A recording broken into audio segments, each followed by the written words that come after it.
Good afternoon, everyone. My name is Dee Ryan. I'm the CEO with Limerick Chamber, and I'd like to thank you for taking the time to join us today. We're delighted to welcome back Damien Garrahy from AIB Business Banking, Clare, Limerick.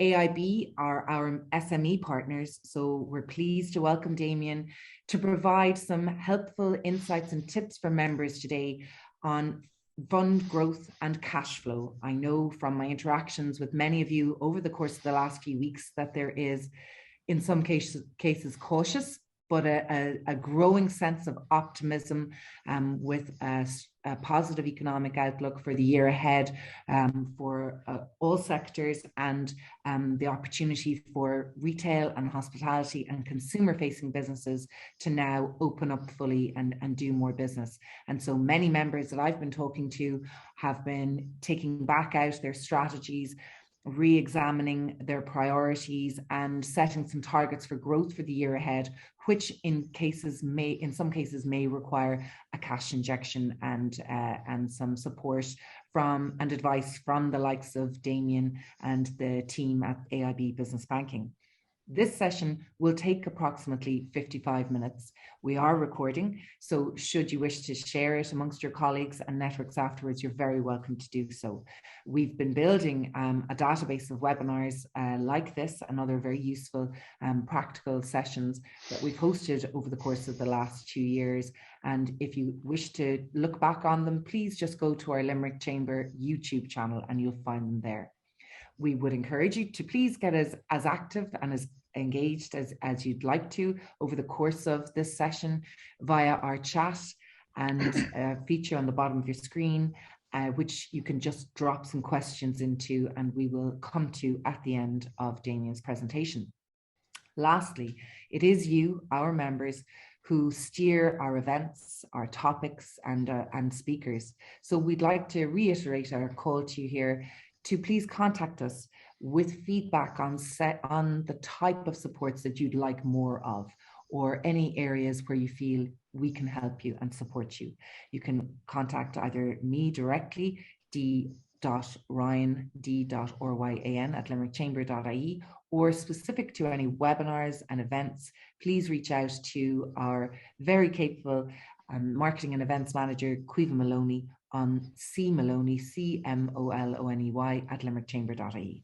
So questions again will be addressed at the end of today's session, and if anything pops to mind, please don't hesitate to add it in there in the chat or the Q&A, which is being monitored. Without further ado, I will hand over to Damien and say thank you for joining and enjoy the session. Thanks very much, Dee, and really appreciate the time that you're giving us today to have a chat about accessing finance. I suppose January is always a busy time of year for businesses as we set off and new targets and new goals for a year ahead. But I suppose with all that's happening with COVID especially, it's very much a reopening and a restart, hopefully. And as Dee mentioned, that brings challenges too. So look, hopefully we'll touch on some of those things as we go through the presentation. Look, I'm Damien Garrahy and I head up the AIB Business Banking team in Clare and Limerick. I've worked in AIB for over 20 years, starting in a centralised credit assessment role in Dublin before moving to Kerry and leading out our restructuring team there through the recession, before landing in my current role about 4 years ago. This has given me a real flavour of sectors and businesses, and while if the last 2 years have taught us anything, it's that you can never say I've seen it all, but I've definitely seen quite a lot. And this, I feel, greatly helps me in my day-to-day role of assisting our customers. Our purpose as a team in our business banking team is to be a trusted business partner for our customers that backs our customers, enables and empowers them as SME businesses in our community to prosper. The customers we support are across nearly every sector you can think of and range from sole traders to enterprises with multi-million euro turnovers. They are at various stages of their business life cycle and from startups to mature enterprises with many employees involved. Obviously, the two big factors we already touched on that we've lived with now for some time are COVID and Brexit, and they still are very much with us. And while they are progressing, hopefully progressing positively, they do add layers of increased complexity for businesses, and especially increased complexity in terms of businesses looking to fund cash flow, fund capex, and just having to fund their business going forward. So again, hopefully we'll touch on those. We recognize AIB's role is to try and facilitate and fund and advise our customers as you work through this period and hopefully into recovery and growth. Okay, Caoimhe, we might move on to slide 2. Sorry, technical glitch. No, you're all right. Okay, well, I'm going to talk to the slides. Like, we're going to cover 3 areas over the next few minutes. Firstly, I will talk about engaging with your bank when you are seeking funding, whether short-term or long-term. We want this to be as easy as possible for you. Secondly, I'll talk to you to the type of supports available that you can help drive your business growth with and how you'd manage your cash flow. And thirdly, I'll speak to some of the emerging opportunities and trends impacting on businesses across the country. Next slide, so again, Caoimhe, hopefully this one flows. Yeah, great. So starting with seeking funding, we want to continue to support our businesses through this period. And with the growth of your business, we know that needs cash flow. We want you to be successful and to fund that. There are a number of requirements that all lenders will need, not just AIB, and I'll give you a high-level overview of that today. Given the past 2 years, this is really a story in 3 parts. It's the story of your business before, during, and after COVID. Part 1 is pre-COVID. So take 2019 was probably a normal year. With the word normal, we love to hear that a bit more frequently going forward. But a normal year was probably 2019, and your financials will show what your business can do when you are fully trading. Ideally, you are providing your full audited accounts for 2019. This will cover the profit and loss, the cash flow, and the balance sheet. You will see throughout the 3 parts that the same documents are relevant, and most businesses will have these documents to hand. It's not really about preparing something additional or new for the lender either at this stage. Part 2 is about trading and working through COVID. We all understand that this was a challenging time. Again, it's a case of providing the financials. It is expected that some of these will be a once-in-a-century event. But we do need to understand what happened in your business and how you dealt with it. So turnover may have been down, profits may have been down. That's okay. That's not going to preclude you from borrowing. But we just need to understand what was going on in the business and why it happened and why hopefully going forward it won't. And I'll touch on that shortly. So it's really being ready to tell us your business story. It's about funding and supporting your journey for the growth of your business. So how did COVID impact your revenue and various revenue streams? How did you manage costs, including staff and tax warehousing? Your tax status is always important when you're talking to a bank. Did you avail of any government supports? Again, if you did, just tell us about it. It will help us bridge gaps in terms of information at times. Do you have a backlog of debtors who owe you money? And what is your plan to deal with that? Or do you have creditors you owe money to? And again, what is your intention of dealing with them? Or is there arrangements in place? Tell us about any capex you did to adapt or allow for changes in the business model. Who financed them and how you financed them? In summary, it is a story of how you managed through COVID. And then part 3 is the future of your business, 2022 and beyond. So we need the same set of documents, but with future focus. That's your forecasted profit and loss and cash flow. Again, confirmation of your current tax position. If you're in an arrangement with the revenue or a revenue is being warehoused, that's fine, but tell us about it. And we just need to factor that in, again, to your cash flows going forward. Tell us what you are seeking and what you need for your business. And again, why? And I suppose a lot of people will, if they're coming to the bank looking for money, they will have done this analysis themselves first. And they will get a sense of why they're looking for the money and what they intend to do with it and how it will impact on the money in their business. There's no point in taking money from the bank unless it's going to do something for you. So that's obviously something you need to know yourself first and then be able to paint a picture for the bank as to why it is. So you won't need to know the product that you're seeking at that stage, just what the purpose of your funding is. It's quite often we'll be able to match what your purpose is with the products that we have. Lastly, and importantly, tell us from a bit of the story from the perspective of your sector. So be ready to talk to your competition. be ready to talk to your customer base and your supplier base just to see what's happening. We have a lot of this knowledge ourselves in terms of we have sector experts nationally who are able to give us a lot of this information.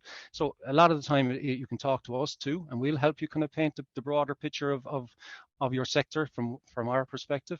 But it is useful for you too to talk to your peers, do a bit of market research, and just have an understanding of where the business is going.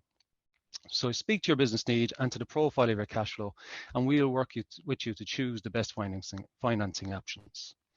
Okay, so the next slide there, slide 4.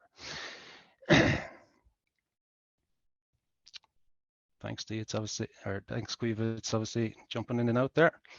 Just while I'm touching on it, just in terms of cash flow, very important as an aside, for if you have cash flow needs and you have turnover, it's important, and cash in the business, it's making sure that if you have essential things to pay, that you have that money set aside. Sometimes that can be setting up 2 accounts with us, or making sure that you've earmarked money. If you've earmarked money for the taxman, who's very important, if you have a tax bill every month or at whatever point, it's important that the money is there. Similarly with wages, make sure that your money is set aside, and that an artificially high credit balance doesn't entice you into spending that money on something else. I suppose I was reminded there watching Smother, for those who watch Smother, when they spent a bit of money on I think kitchen tables or kitchen desktops, that they'd no money left to pay the contractor, and that's a big cash flow issue. So make sure that you have money set aside for real cash flow needs, and that don't get fooled by artificially high cash balances at times.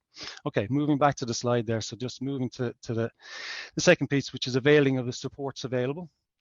You can see I've listed the types of working capital available and how it can be used. At various stages during the year, a lot of businesses have chunky bills to pay. We have 2 products, Prompt Pay and Insurance Premium Finance, that can work really well to pay upfront those costs up front, and to make them spread them out then over 11 months. So you don't need to take the hit. And I know even personally from a lot of my bills at the start of the year in terms of insurance and things like that, if you don't want to take that big hit in January, and January again can be a difficult month, you can spread those costs over the course of the year. Tax obviously is something that's probably more due at the end of the year, but again, when it is due from October onwards, we can finance that over an 11-month period. It eases that cash flow pressure of having to spend too much money in one go. Invoice finance is also known as commercial debtor finance, and can be used by SMEs who have a debtor book, and we can finance a percentage of a performing debtor book. Obviously the quality of your debtors and other factors will come into play there, but if you have a good debtor book, why not use it for cash flow? Secondly, a key opportunity is to match your loan profile to the life of your assets and take the strain off your overdraft. If you're seeking machinery and equipment, you can purchase these through asset finance or leasing facilities and repay that over the life of the asset, usually 3 to 5 years, but it does depend on what is the lifetime expectancy of the asset that you're buying. And that can be for both new and second-hand assets. And we've a strong network of finance and leasing reps that work with us that will make that process very seamless, hopefully, for you. You may also qualify for one or more of the government support schemes, with the 2 current SBCI schemes available at the moment. There's the Government Guarantee Scheme and the relatively new Brexit Impact Loan Scheme, which are available through AIB, which offer unsecured facilities up to 600,000 at attractive rates. The facilities can go higher than that, but security considerations come in over 600,000. Okay. Finally, to optimize the supports available, you need to use, like the chamber itself, as Dee called out, they're there to talk to, they're there to help you. So they're a really important resource that you should use. And I'm glad to hear that, Dee, you are talking to customers and businesses out there who want to talk and want to listen to what you have to say, because you are an important connection there with the wider community, the business community, and you can give that feedback. That is very beneficial to a business. Going back to what I was saying about tying in with your competitors and the local trade associations. So your own trade body, other member organisations, the LEOs of this world, Enterprise Ireland, Skillnet, they can all be used for you or your employees, and they have information and government support designed to help your business. Okay, moving on to the next slide. On the broader opportunities emerging for businesses now, I'll touch on these at a high level. The first and obvious change has been the adoption of digital capability by businesses and consumers, and this is really here to stay. I think a lot of businesses have dipped their toes in and have found it to be good. They dipped their toes in probably out of necessity, given shops were closed, there was limited access, all of that kind of thing. But the digital capacity really moved on. I suppose some businesses, if you take restaurants, a lot of them really developed their online and ordering activities, their takeaway business. A lot of that would never been heard of before. So it's really grown. So the move to online payments has been intense. Businesses have moved at pace into having digital sales sites, and this sales avenue and cash flow has been their lifeline. And many are telling us that they will continue this business model aspect going forward. As I say, a lot of businesses just to keep turnover ticking, got into online offerings, and it's something that definitely, while will probably be diluted in terms of the overall business percentage of business that they do, will still be a factor and an important factor, and for some quite often a more profitable element of their business. Some businesses have gone further. For example, they have developed full experiential websites that will remain as part of their core model, and in some cases sales are back to higher levels than pre-pandemic even already. Our retail sector experts tell us of the examples of furniture companies selling sofas online and jewelers providing online services. This was previously unheard of for products like this. That means that customer expectations, of course, for the quality of how you deliver in a digital service channel will continue to evolve and can be a source of competitive advantage. So again, something to consider in your projections if you've already got into it, or if you haven't, ways that you might get into it going forward. AIB itself, we're a business too. We've had to look at doing things differently. Many of us working remotely, and we've had to really challenge ourselves in terms of how we deliver some of our products. We created an online journey for the government credit guarantee scheme last year, whereby customers could apply for funding online, and in many instances complete the entire process end to end, even signing the loan agreement online. The credit guarantee scheme is still available up to June 2022. It has been extended a number of times. It's been a highly sought after and highly successful product. And if you are interested, be sure to get in contact with us. And as I say, it's very seamless given the online nature of it, and something that we in AIB hope to move further on in terms of our other products in the future. So we also, like other businesses I described there, are learning from what we've done differently through the pandemic, and hopefully we'll incorporate that into the future to help you as customers, and I suppose ourselves as staff being honest about it. Another change that has continued at pace is the move by businesses to more sustainable business models. This has been the fastest growth area of our loan book in AIB in the last year. There's been a lot of focus on climate and environmental element of sustainability, which can imply that this isn't a mainstream business agenda, but that is not the case. Sustainable practice within all sizes and all sectors of business is now happening at an accelerated pace. It's driven in part by regulation, but it is also driven by bigger businesses wanting to green their supply chain. So even if you are an SME supplying into bigger businesses or into the government sector, it is an immediate factor to consider in your business model. The easiest place to start is in the win-win category. Changes that pay for themselves. For example, light, water, heat, waste. And often these changes will often self-finance. The changes you bring in, the cost that may be an upfront cost, will actually save you money over time, and again then saving you cash flow over time. So very important. And obviously it is important from a green agenda that you can point to those savings and point to that your carbon footprint. Some will be able to point to it directly, some will be able to just talk to it in terms of what their efforts that they're making.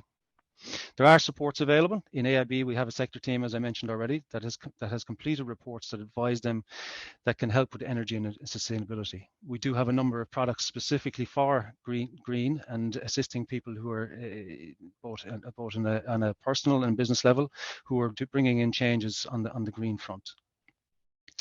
Okay, the next slide. So, Quiva. Okay, just to finish by saying that we have multiple ways of contacting us by phone, by our branches on our websites, and we've dedicated sector specialists and relationship managers who can provide advice and support to businesses to finance this change. On the ground in Clare Limerick, we've obviously branches throughout both counties. We have business customer advisors in nearly every branch, and their role is to assist businesses, and a lot of it which is at the startup stage. So our business customer advisors in the branches are geared and trained to helping and assisting customers at the startup stage. That's not always going to be in terms of financing, but it's very important for a business starting out that they're set up right. First impressions last. So if you haven't got your merchant services set up, if you haven't a bank account set up, it's not going to make a great impression on those you're dealing with, both from a supplier and a customer base. So basics like that, we take them for granted quite often. But if you haven't got an online capability to receive or send money out, it may not reflect well on you. And it's something just to get it organized up front. And that's for all the banks. But AIB have a dedicated business customer advisor, as I say, in each branch. It's a face you can talk to, and it's a very good person to deal with. As businesses grow, so in terms of the business banking, where do we differ from the business customer advisor? The business banking team then grow as customers grow in terms of their needs and in terms of the level of debt and the level of finance that they require, they would move into our business banking area. Again, we'd have a business advisor who would cover each branch across Clare and Limerick. They have an excellent knowledge of all sectors, but where they don't know the sectors, and this is where we're blessed in AIB, is that sectoral team who can give us that knowledge on the ground. The business advisors will take applications to our credit department. It isn't, unfortunately for us, it is a lot of analysis that will go through businesses who are looking for finance, especially, and it has been added to that complexity over the last number of years in terms of the challenge of mapping 2019, 2020, 2021 in terms of the huge fluctuations some businesses have had in terms of turnover and profitability.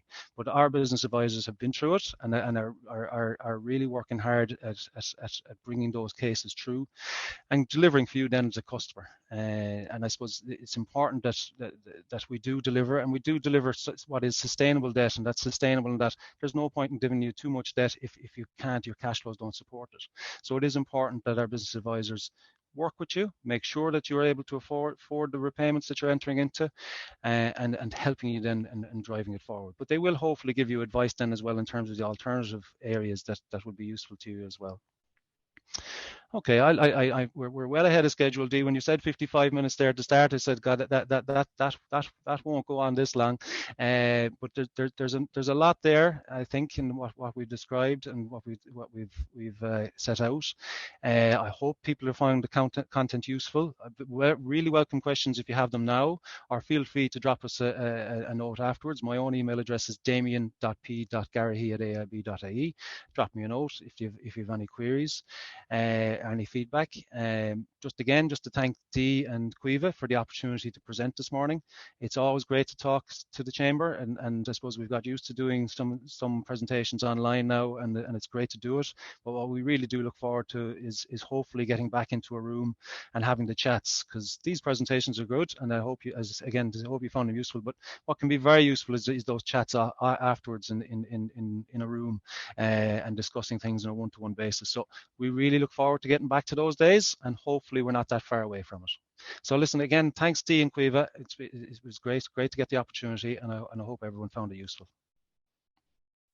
Thanks so much, Damien, and that was so comprehensive. Like that, we will share Damien's slides and his contact details afterwards if anyone does have any particular questions for Damien. And thank you so much for preparing this for us today, Damien. We really appreciate it. No problem, Caoimhe.